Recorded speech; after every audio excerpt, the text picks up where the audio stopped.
Hi everyone, it's Liz, the dietitian from Acadiana Center for Natural Health, and I'm excited to be here with all of you today. I'm going to be speaking with all of you about nutrition and fertility, specifically how to build a healthy baby and the role of nutrition.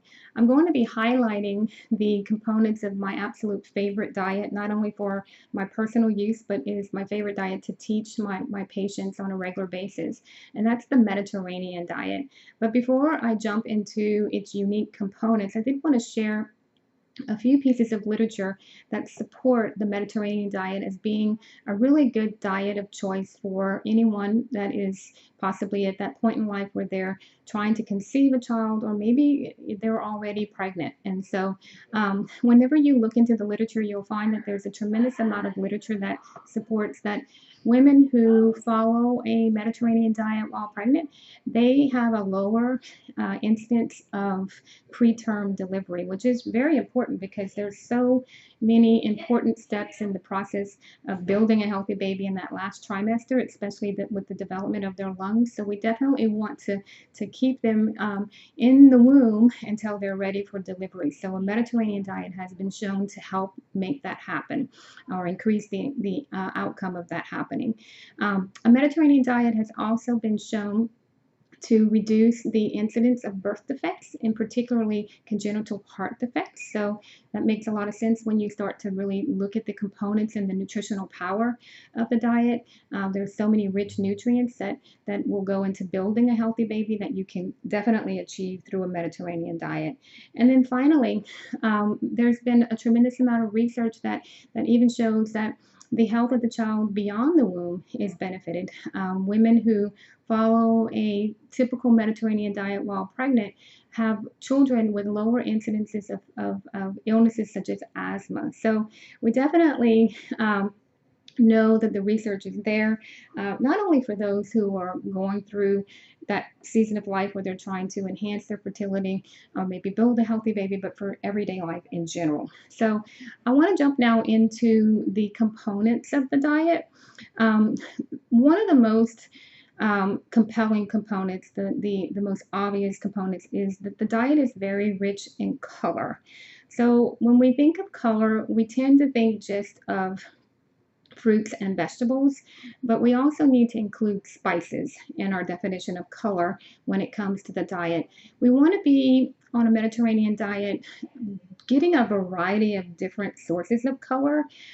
So we can keep it simple where we have, a green leafy salad, and we have a sweet potato and we have a nice healthy source of protein, or we can get really creative and look at our food choices in a different manner. For example, rather than always picking green grapes, let's get creative and start looking at black grapes and purple grapes and really starting to incorporate the different colors, because all of these different colors have different sets of phytonutrients which we know are very important in the building of a healthy baby. So there's purple cabbage, there's not just green cabbage, there's white potato, there's sweet potato, there's a yellow onion, there's a purple onion, there's a white onion. So just getting really creative. And then of course the berries, there's blueberries, there's strawberries, there's raspberries, and so just rotating all of these different colors throughout the diet on a regular basis so that you can expose your baby to the maximum amount of nutrition possible from various different sources. And I always like to include spices when I talk about color. And I think in Louisiana, we do a really good job of spices because we enjoy our food and the flavor that it brings. But spices come in different colors as well. There's the orange turmeric, there's rosemary, there's basil, and there's brown cinnamon. So all of these different color compounds from spices also enhance not only your exposure to the different phytonutrients that they bring, but they can also boost the nutritional power of any kind of dish you're preparing. For example, oatmeal. On a Mediterranean diet, you would choose steel cut oats for the maximum amount of whole grain power, but just by adding just a little pinch of cinnamon, you'll actually increase the nutritional power, the antioxidant power of that cup of oatmeal by like 300%, enhancing just bringing in more nutrition for the baby and providing those different nutritional components to build a healthy baby. So the more color, the more variety that you bring into your diet, the more exposure you give your baby to a variety of different nutrients. So that's a positive thing. Whole grains, very, very important part of the Mediterranean diet as well. If you're eating wheat, some of you I know may be gluten-free, but if you're eating wheat, you definitely want to be choosing whole grain wheat. If you're eating rice, you want it to be brown rice. And then oats is another great example of a whole grain, but to make it even better, it would be still cut oat. We want them in their purest, most original form so that we can get all the nutrients, more bang for our buck there. And of course, all those different nutrients are going to be building blocks for our healthier baby. On a Mediterranean diet, dairy, there's a lot of emphasis on the role of Greek yogurt. It's a great source of nutrients and can provide a good quality source of protein as well for the baby. But be careful with dairy in general. You want to make sure your sources of dairy are clean, organic. We don't want to expose the baby to any sources that could be contaminated with hormones or antibiotics or anything that could be in the product without us being aware. So definitely know your brand and look for organic, clean sources.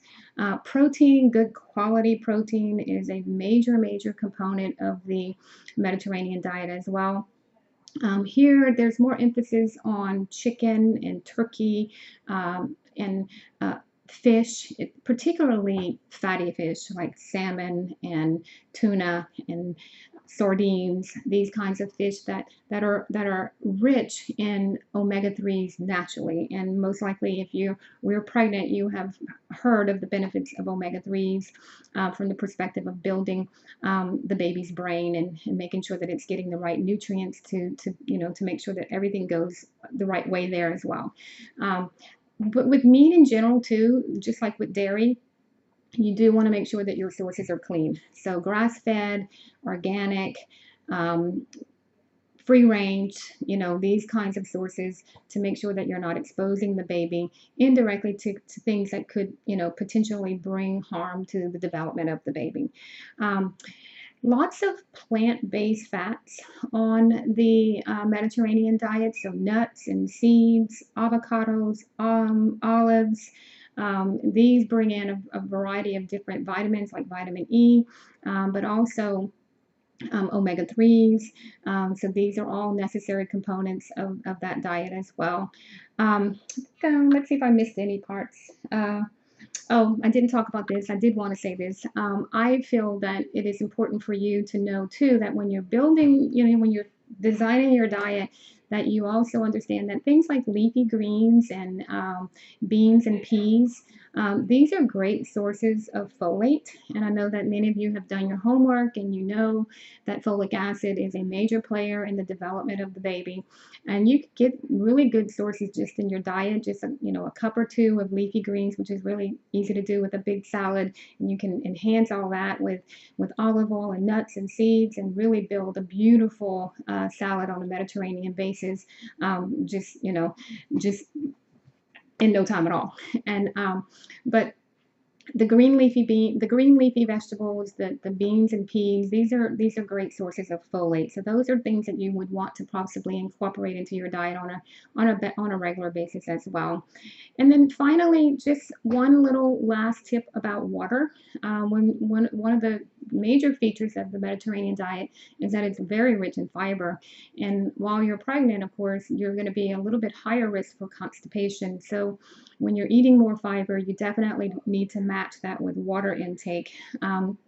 But just make sure, like with your dairy and meat products, that your water is clean and filtered, and that you're getting it in containers that are also healthier, like your glass containers, and not drinking out of plastic bottles. Because just like with dairy and meat, we want to make sure that we're not exposing the baby to things that could play a negative role in their development. And so First, first and foremost, enjoy your pregnancy. And food is definitely part of, enjoying your pregnancy.